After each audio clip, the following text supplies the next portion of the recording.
Phuket flight, Air India pilot. He has been found positive of this. What are the consequences now, and what technicality, if you could just explain what can be the next thing can happen? Okay, first of all, on drugs and the quality of drugs, we aviation people are not a specialist. You need to have specialist opinion who are medical people, how it impairs the brain. If it is a banned drug and the pilot has taken those banned drugs knowingly, there is no mercy. There should be absolutely no leniency to be shown. A strictest possible action has to be taken. However, before you put the noose around his neck, let it be established, because there have been cases where drugs normally taken as or polluted foods also, which have shown positive. So let the specialist decide whether what sort of drug is it, how is it actually a banned drug, and has he voluntarily and willfully taken it. So first that has to be established. If you remember, even now today, when there is alcohol which is prohibited for flying, you don't find any cases where people are reported that were having drunk.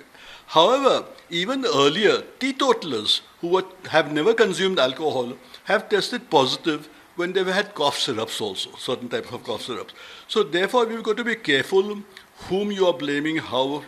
So only after a proper inquiry is done and it is established that the pilot is responsible for taking banned drugs, action must be taken. But sir, what is the process, if you could just explain before getting into the flight for flying, what is the process that a pilot has to go through? Well, for liquor, alcohol test has been established properly, and there have been, every flight has an alcohol breathalyzer test, and if at all found positive, blood tests are taken.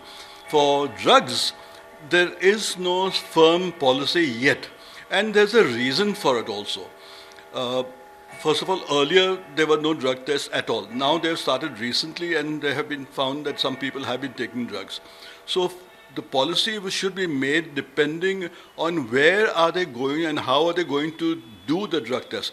To the best of my knowledge, there are very few laboratories, even in Bombay, Delhi, who do specific tests on drugs. And that also takes a long time. So therefore, if you want to make a policy that you do a drug test before the pilot takes a flight, at this point in time, it may not be possible to do it. However, you can have random tests. Right now also, they do about 10% of drug tests which are taken. And even if you find the result comes out after 1 day, 2 days, or later on also, if a person has consumed drugs, then action can and should be taken. Psychoactive substance, something like that, the report has come of being a positive. Do you think that an important and very serious incident has averted due to this? Many lives could have been lost, or what could have been extreme? No, I would like to keep both these issues totally separate, because I know for a fact that, first of all, no drugs, no alcohol should be permitted at all, and you need to be very strict about it to start with.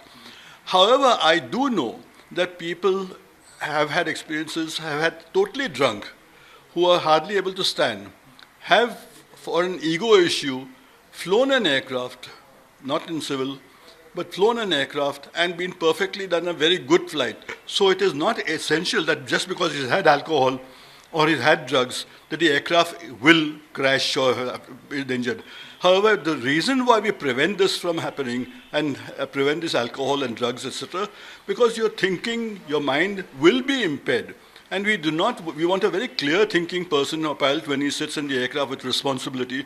So therefore, do not correlate these two things, because it is possible with drugs or liquor, a person can fly safely also, but that doesn't mean he should, or vice versa also. So this two should not be combined.